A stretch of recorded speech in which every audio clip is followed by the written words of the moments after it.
Welcome back dear students.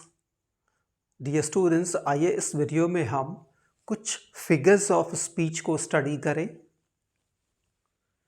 Figures of speech, पहले इसकी definition देख लीजिए। Figures of speech are used in order to produce greater effect. जब हमें बहुत ज़्यादा इफेक्ट यानी कि एक तरह का प्रभाव या रिजल्ट क्रिएट करना होता है, तब हम फिगर्स ऑफ स्पीच का इस्तेमाल करते हैं। सबसे पहला जो फिगर ऑफ स्पीच मैंने लिया है वो simile. In simile two objects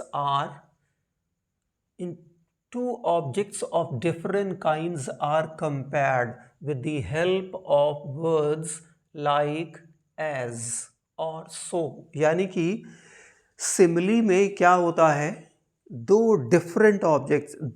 objects को यानी कि दो वस्तुओं को या दो चीज़ों को जो एक दूसरे से एब्सोल्युटली डिफरेंट होती हैं, एब्सोल्युटली अलग होती हैं, लेकिन उनमें एक सिमिलैरिटी होती है, उन्हें हम कंपैरिजन करते हैं। किनकी सहायता से? लाइक की सहायता से, एज की सहायता से, सो की सहायता से। तो यदि कोई दो चीज़ें हैं जो एक दूसरे से एकदम अलग हैं लेकिन उनमें एक समानता है, और उस समानता को हम कंपैरिजन करते हैं, तुलना करते हैं लाइक वर्ड का इस्तेमाल करके, एज वर्ड का इस्तेमाल करके या सो वर्ड का इस्तेमाल करके, तो इसे कहते हैं सिमिली। जैसे यूज देखिए, virtue is like reward. Virtue यानी कि गुण, इज लाइक यहाँ देखिए वर्च्यू और रिवॉर्ड को कंपेयर किया जा रहा है किस सहायता से? लाइक की। तो वर्च्यू क्या है? एक प्रकार का रिवॉर्ड है। वर्च्यू क्या है? गुण। रिवॉर्ड यानी कि पुरस्कार के समान है। तो वर्च्यू और रिवॉर्ड को यहाँ कंपेयर किया जा रहा है लाइक से, लाइक का इस्तेमाल करके।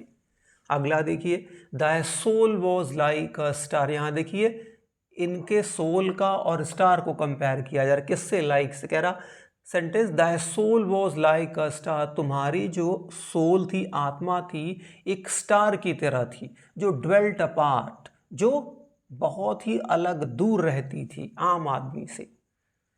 Your look is as dull as faded flower. तो देखिए यहाँ पे लुक की और फेडेड फ्लावर का कंपैरिजन किया जा रहा है किसके सहायता से? इसकी सहायता से। तो योर लुक, तुम्हारा जो लुक है उतना ही डल है, उतना ही मुरझाया हुआ है या सुस्त है जितना एक सूखा हुआ मुरझाया हुआ फूल।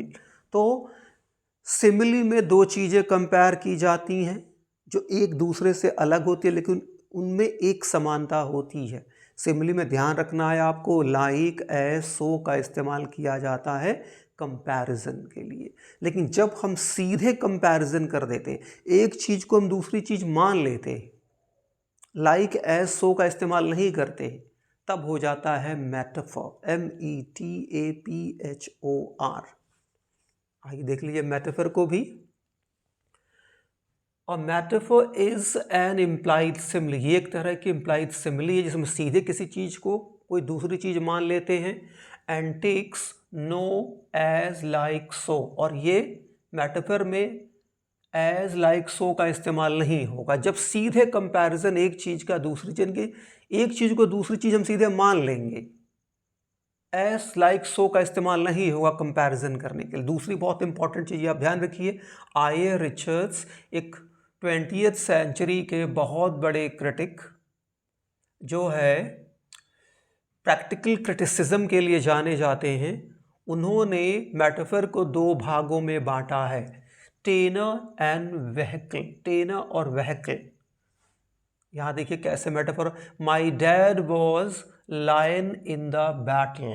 कह रहा है मेरे डैड शेर थे किसमें? बैटल में, युद्ध में। तो देखिए यहाँ डैड को लायन से कंपेयर किया जा रहा, सीधे लायन मान लिया जा रहा है। तो यहाँ देखिए I.A. रिचर्ड्स के अकॉर्डिंग ये टेनर क्या होगा? ये टेनर होगा डैड, और लायन क्या होगा? ये हो जाएगा वेहिकल।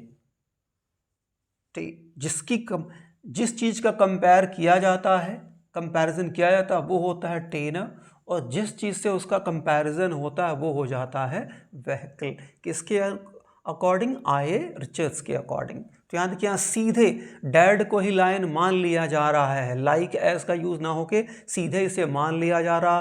तो डैड क्या है, इस डैड को कंपैरिजन किया जा रहा, तो ये क्या हुए टेनर, और लायन इससे डैड को कंपेयर किया जा रहा था, ये लायन क्या हो गया व्हीकल। यहाँ देखिए, life is a dream, life को सीधे सीधे ड्रीम ही मान लिया जा रहा, ड्रीम कहा जा रहा है।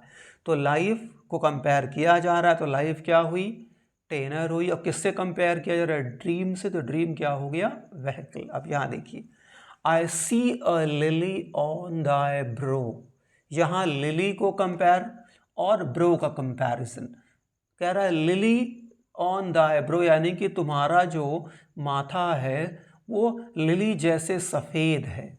तो यहाँ लिली इसी का comparison, sorry actually comparison bro का हो रहा लिली से, तो ब्रो क्या होगा टेनर, लिली क्या होगा व्हीकल। पर्सोनिफिकेशन देख लीजिए, personification is used to personify non living या लाइफलेस एज लिविंग। जब हम किसी नॉन लिविंग को लिविंग जैसा ट्रीट करते हैं, लिविंग जैसा उससे व्यवहार कराते हैं, दिखाते हैं कि वह लिविंग जैसा व्यवहार कर रहा, तो वो हो जाता है पर्सोनिफिकेशन। जैसे देखिए, लव इज़ ब्लाइंड, प्यार अंधा होता है। तो प्यार कोई क्या है, कोई व्यक्ति नहीं है, कोई इंसान नहीं है कि जो अंधा होता है। यहाँ हम इसको पर्सोनिफाई कर दे रहे हैं, इसको हम मान ले रहे हैं इंसान, इसको हम इंसान मान ले रहे हैं, इसलिए इसको हम कह रहे हैं अंधा। नेक्स्ट देखिए, death is waiting for me, मृत्यु मेरा इंतज़ार कर रही है या कर रहा। तो डेथ को यहाँ हम लिविंग जैसा मान ले रहे हैं। इंतज़ार कौन करता है किसी का, किसी कोई लिविंग। और डेथ तो क्या है, ये तो एक एब्स्ट्रैक्ट आइडिया है, थॉट है, ये एब्स्ट्रैक्ट है। देखिए, pride goes fourth on horse back, pride यानी कि गर्व, घमंड किस पे जाता है, घोड़े पर बैठा हुआ, यानी कि प्राइड को हम यहाँ पर्सोनिफाई कर रहे हैं, एक लिविंग मान ले रहे हैं। अब देखिए, euphemism is used to describe something unpleasant by pleasant term, यानी कि किसी बुरी या ख़राब चीज़ को हम अच्छे शब्द का इस्तेमाल करके उसे बोलते हैं या उसे कहते हैं। यानी कि जब हम किसी बुरी चीज़ या ख़राब चीज़ को बुरे टर्म में नहीं यूज़ करते, कुछ अच्छा टर्म यूज़ करके उसके लिए बोलते हैं, दैट इज़ कॉल्ड यूफेमिज्म। जैसे कहना होगा कि वह मर चुका है, तो हम ये ना करके हम कहते हैं हिंदी में कि सामने वाला अल्लाह को प्यारा हो गया है, या सामने वाले का इनका स्वर्गवास हो गया है। इस तरह का हम ये ना कह कि वो सामने वाला मर गया है, हम कहते हैं कि उनका स्वर्गवास हो गया है। इंग्लिश में हम कहते ये नहीं कह के हिज डाइड या दैट पर्सन इज डाइड, हम कहते हैं that person has passed away, या हम कहते हैं that person has departed to another world. इस तरह से हम कहते हैं। तो किसी ख़राब बुरी लगने वाली चीज़ को जब हम ऐसे शब्द का इस्तेमाल करते हैं जिससे उसके जो खराबी है थोड़ी कम हो जाती है, that is euphemism. Last but not the least देख लिए, लाइटटीज। देखिए, इसको लाइटटीज पढ़ते हैं, LITOTES।